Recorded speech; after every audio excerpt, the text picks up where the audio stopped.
இந்த ஆண்டுக்கான 5ஆம் நாள் நோன்பை நாம் நிறைவு செய்கிறோம். 21 ஆண்டுகள் திரும்பி பார்த்தால் மலைப்பாகத்தான் இருக்கிறது. ஒரு ஆண்டு கூட இடைவெளி இல்லாமல் கொரோனா நேரத்திலும் கூட தனித்தனியே இருந்தாலும் நோன்பை கடைபிடித்தோம்.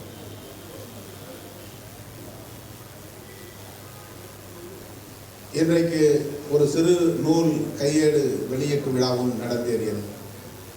பேராசிரியர் ஜவாதுல்லா அவர்கள் வெளியிட அண்ணன் பஷீர் அகமது அவர்கள் பெற்றுக்கொண்டார். அங்கொன்றும் இங்கொன்றுமாக நான் பேசிய உரை தொகுக்க பெற்று வெளியிட பெற்றுள்ளது. நேற்று நடைபெற்ற கூட்டத்திலே நான் ரகுமான் அவர்களுக்கு ஒரு தகவலை சொன்னேன். அடுத்து வருகிற 25வது ஆண்டு வெள்ளி விழா ஆண்டாக நாம் கொண்டாட வேண்டும். அப்போது இந்த 25 ஆண்டுகளும் ஆற்றிய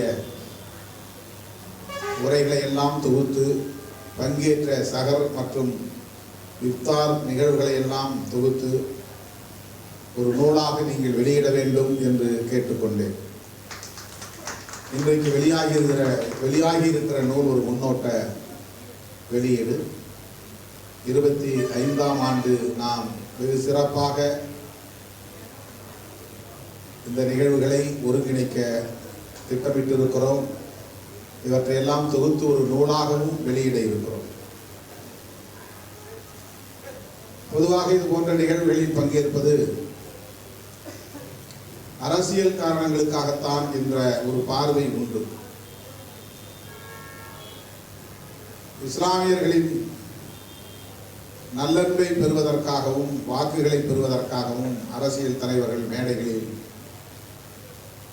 இவ்வாறு தொப்பி அணிந்து கொள்வது, நோன்பு கஞ்சி குடிப்பது என்கிற ஒரு நாள் நடவடிக்கையில் ஈடுபடுகிறார்கள் என்கிற ஒரு பொதுவான விமர்சனம் உண்டு. அது வரத்தான் செய்யும்.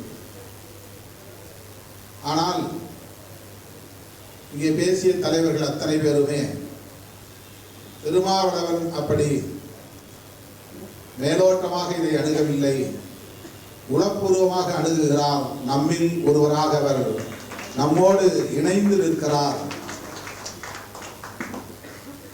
அதுதான் அவருக்குள்ள சிறப்பு என்று இஸ்லாமிய சமூகத்தின் தலைவர்கள் அனைவருமே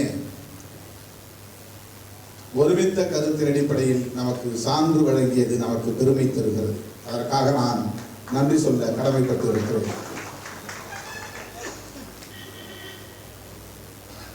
எல்லோரும் தமிழ் பெயர் சூட்ட வேண்டும் என்று நான் முடிவெடுத்த போது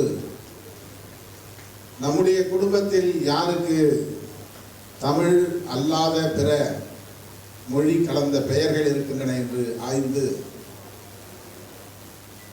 இந்து அடையாளமுள்ள பெயர்கள் இருக்கின்றன என்பதை தேடி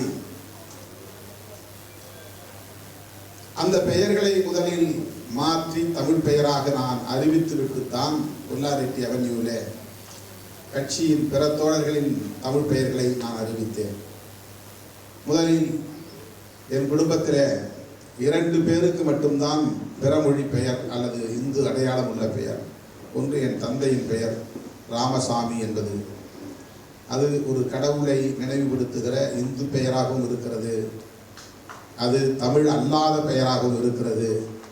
எனவே அந்த பெயரை மாற்ற முடிவு செய்து 5000 பேருக்கு தமிழ் பெயர் சூட்டுகிற விழாவை புல்லாரெட்டி அவென்யூவில் நான் நடத்திய போது ஒரு பட்டியலை வாசித்தேன்.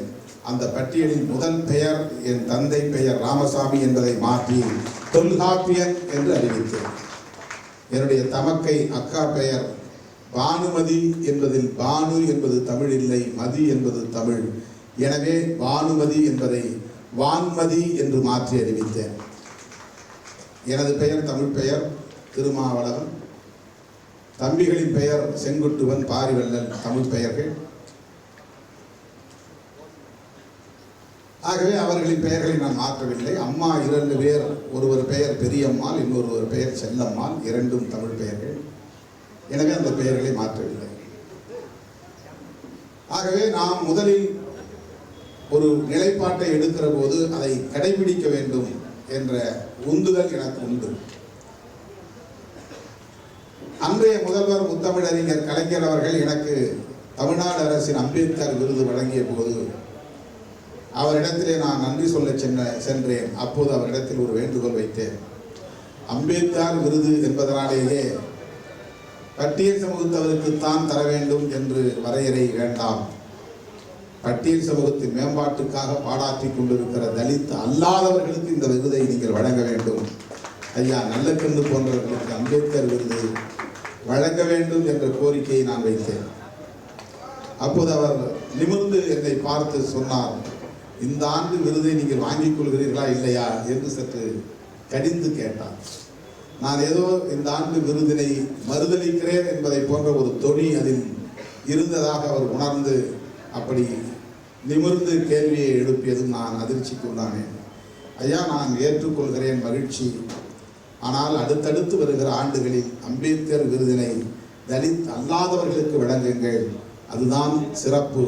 எவ்வளவோ பேர் அடையாளம் வெளியே தெரியாமல் தலித்துகளுக்காக போராடி கொண்டிருக்கிறார்கள், அவமானங்களை தாங்கிக் கொண்டு உழைத்து கொண்டிருக்கிறார்கள், எந்த எதிர்பார்ப்பும் இல்லாமல் பங்காற்றி கொண்டிருக்கிறார்கள்.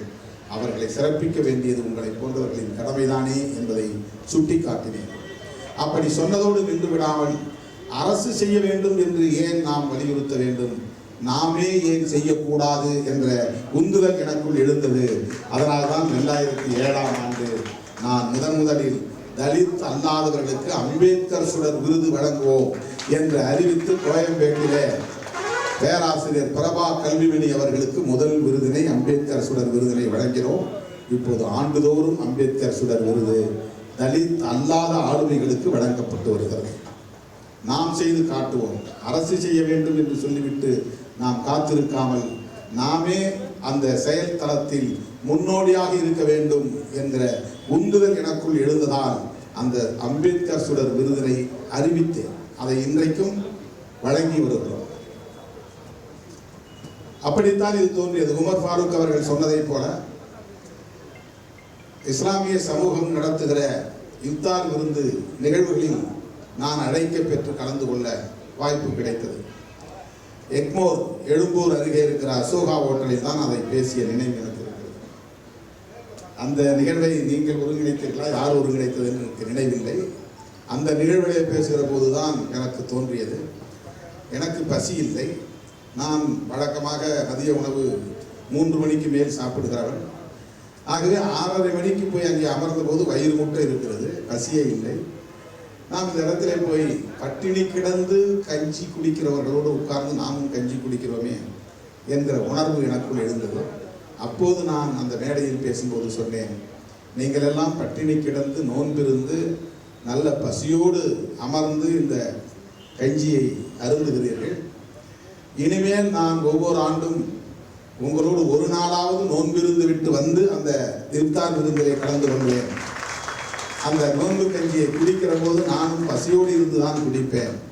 அப்போதுதான் எனக்கு அந்த கஞ்சியை அருந்துவதிலும் மனநிறைவு இருக்கும் என்று சொன்னேன். அப்படி ஒரு உந்துதல் எனக்குள்ளே இருந்தது. அப்படி அறிவித்து தொடங்கியதுதான்.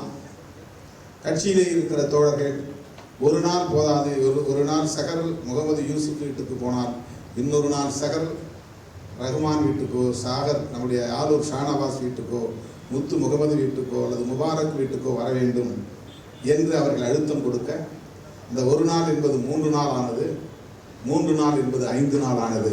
அப்படித்தான் இது 21 ஆண்டுகளாக கடந்து வந்திருக்கிறது. நமது இயக்கத்திலே இருக்கிற இஸ்லாமிய தோழர்களின் உணர்வுகளை மதிப்பது என்பதுதான் அங்கே அடிக்கோடிட வேண்டிய செய்தி. இதில் வேற எந்த உள்நோக்கமும் இல்லை. என்னோடு இருக்கிற, என்னை நம்பி இருக்கிற, என் தலைமையை ஏற்றுக்கொண்டிருக்கிற எமது இயக்க தோழர்கள், இஸ்லாமிய சொந்தங்கள், நீங்கள் நோன்பிருப்பது என்று முடிவெடுத்து விட்டீர்கள். அது ஒரு நாளாக ஏன் இருக்க வேண்டும், அதுவும் யூசுப் வீட்டில் மட்டும் ஏன் நீங்கள் சாப்பிட வேண்டும், எங்கள் வீட்டிற்கும் ஒரு நாள் வர வேண்டும் தானே என்று அவர்கள் விடுத்த அழைப்பை ஏற்றுத்தான் அதை விரிவாக்கம் செய்தேன். அப்படி பார்த்தால் நான் 30 நாளும் இருக்க வேண்டிய நிலை உருவாகும். ஆனால் முடியாது, உள்ளபடியே முடியவில்லை. ஏனென்றால் நோன்பு இருக்கிற இந்த 5 நாட்களில் தான் அதிகமான வேலைப்படு வருகிறது.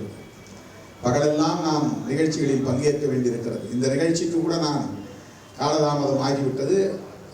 நம்முடைய வள்ளுவர் கோட்டத்திலே நடந்த நமது கட்சியின் அரசு ஊழியர் ஐக்கிய பேரவையின் உண்ணாநிலை அறப்போராட்டத்திலே பங்கேற்று உரையாற்றிவிட்டு அந்த உண்ணாநிலை அறப்போராட்டத்தை முடித்து வைத்து உரையாற்றிவிட்டு இங்கே வந்து சேர 6:30 மணிக்கு மேலாகிவிட்டது. அங்கே கிட்டத்தட்ட அரை மணி நேரத்துக்கு மேல் பேசினேன். நாட்கள்லாம் மறந்து போன நிலையிலும் பேசினேன். ஆகவே 5 நாட்களுக்கு மேல் அதை கடைபிடிக்க வேண்டும் என்ற ஆசைதான். உங்களோடு அதிகாலை வேளையிலும் உங்களோடு மாலை இந்த இஃப்தார் நிகழ்வுகளிலும் பங்கேற்பதில் எனக்கு மிக பெரும் அளவில் மகிழ்ச்சியை தருகிறது. நீங்கள் காட்டுகிற அந்த சகோதரத்துவ வாஞ்சை எங்களுக்குள் ஒரு ஊக்கத்தை தருகிறது, புத்துணர்வை தருகிறது, ஒரு நம்பிக்கையை தருகிறது. நம்முடைய பொது வாழ்வு ஒரு அர்த்தமுள்ளதாக இருக்கிறது என்கிற மன நிறைவை தருகிறது. இது வேற எந்த உள்நோக்கமும் இல்லை. தேர்தல் நோக்கமோ அரசியல் நோக்கமோ வாக்கு வங்கி நோக்கமோ கிடையாது. இதன் மூலம் எல்லோரும் இதை புரிந்து கொள்ள வேண்டும்.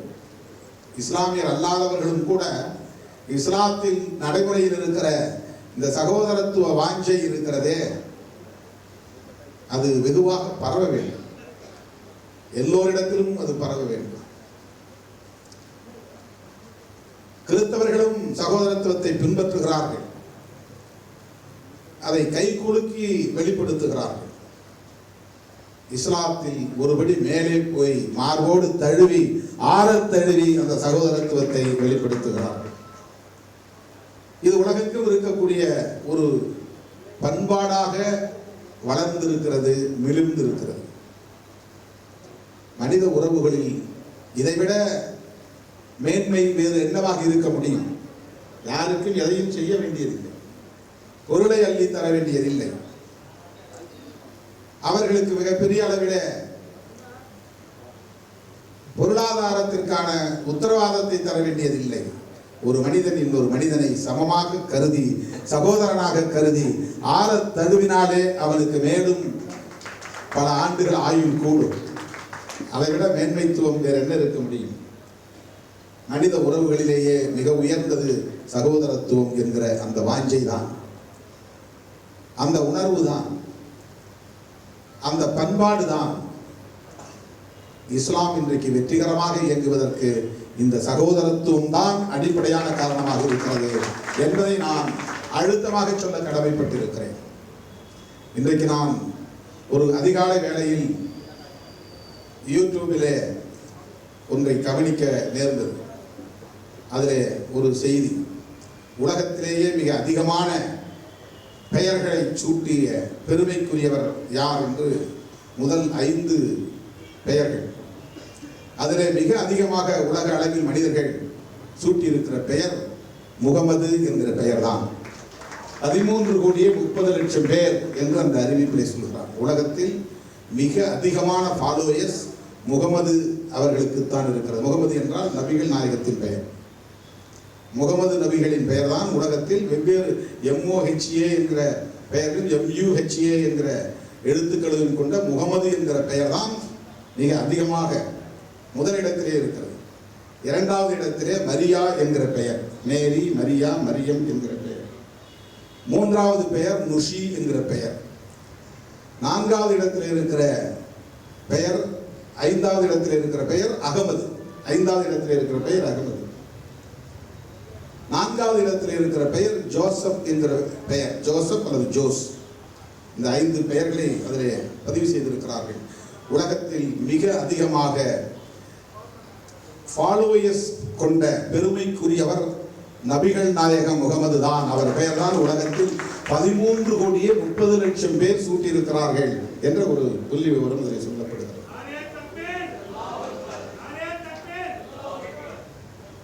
இது ஏன் நிகழ்கிறது? அவர் தன்னுடைய உருவத்தை எங்கும் காட்டவில்லை, அவருடைய உருவப்படத்தை யாரும் பார்க்கவில்லை, அவருடைய உருவச் சிலை எங்கும் கிடையாது. அவருடைய நாமம், பெயர் மட்டும்தான் இன்றைக்கு நாம் சொல்லுகிறோம். எப்படி அவருடைய பெயரை உலகம் முழுவதும் இப்படி கோடிக்கணக்கான மக்கள் ஏற்றுக்கொண்டு அவரை பின்பற்றுகிறார்கள்? எத்தனையோ மாந்தர்கள், கௌதம புத்தருடைய பெயரும் இருக்கிறது. உலகத்தில் மிக முக்கியமான மதங்களும் பௌத்தமும் ஒன்று. ஆனால் பௌத்தம் பின்பற்றக்கூடிய நாடுகளின் எண்ணிக்கையை விட இஸ்லாத்தை பின்பற்றக்கூடிய நாடுகளின் எண்ணிக்கை அதிகம். கிறிஸ்தவம் தோன்றி 2000 ஆண்டுகளுக்கு முன்னால், 2000 ஆண்டுகளுக்கு மேலாகிவிட்டது.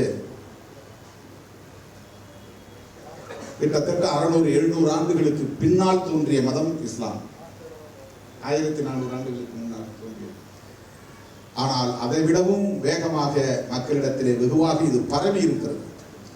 இப்படி பரவி இருப்பதற்கு அந்த மதத்தின் மீது உள்ள பற்றுதல் என்பதை விட அந்த மார்க்கம் சொல்லித் தருகிற பண்பாட்டு வழிமுறைதான், வாழ்வியல் வழிமுறைதான்,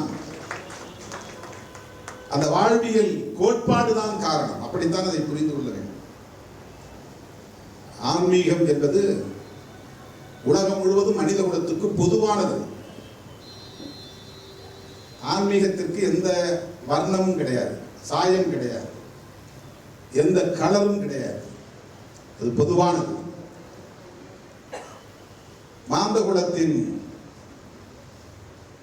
வழிகாட்டும் கோட்பாடுதான் அது. அன்பு செலுத்துங்கள் என்பது ஆன்மீகம். கருணை காட்டுங்கள் என்பது ஆன்மீகம்.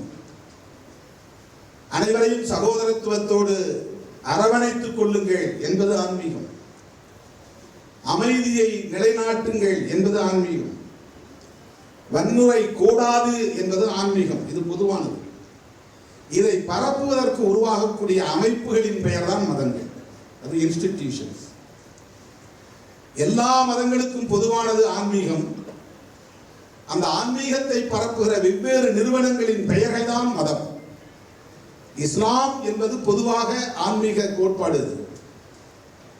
அதை பரப்புகின்ற இன்ஸ்டிடியூஷன்ஸ் வெவ்வேறு பெயர்களில் அழைக்கப்படுகின்றன. இன்ஸ்டிடியூஷன் என்பதுதான் ரிலீஜன். ஆன்மீகம் என்பது யார் மீதும் வெறுப்பை உமிழாது. ஆன்மீகம் என்பது வன்முறைக்கு இடம் தராது. ஆனால் மதங்கள் தங்களுடைய கோட்பாட்டை உயர்வாக சொல்லுகிற போது பிற நிறுவனங்களின் மீதான வெறுப்பை உமிழ்கிறது.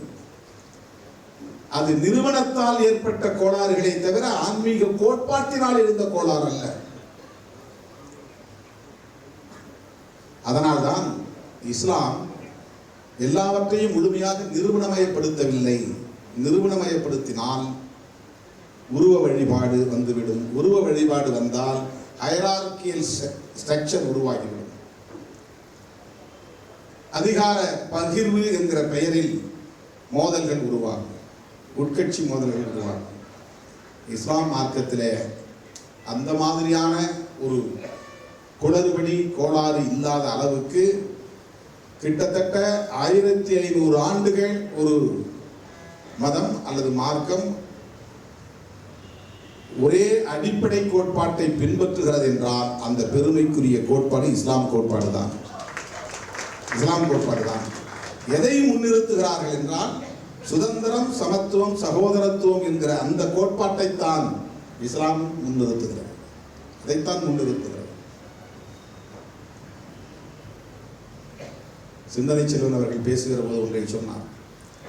நபிகள் நாயகம் அரசியல் தளத்திலும் பண்பாட்டு தளத்திலும் வெற்றி கண்டவர் தானே.